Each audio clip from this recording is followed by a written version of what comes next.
আসসালামু আলাইকুম ওয়া রাহমাতুল্লাহ। আশা করি সবাই ভালো আছেন। আলহামদুলিল্লাহ, আপনাদের দোয়ায় আমি অনেক ভালো আছি। আজকে জুমার দিনে আমরা ছোট্ট একটি দোয়া শিখব।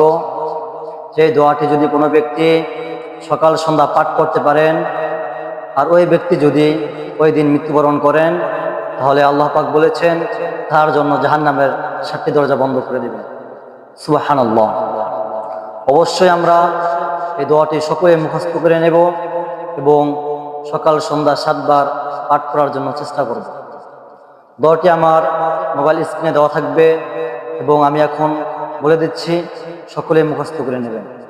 দোয়াটি হচ্ছে আল্লাহুম্মা আজিরনি মিনান নার, আল্লাহুম্মা আজিরনি মিনান নার, আল্লাহুম্মা আজিরনি মিনান নার।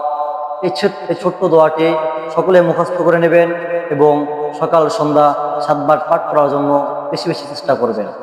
যারা আমার এই ইসলামিক ইউটিউব চ্যানেলটা সাবস্ক্রাইব করেননি, অবশ্যই সাবস্ক্রাইব করে দিবেন, পাশে থাকবেন। ধন্যবাদ। আসসালামু আলাইকুম।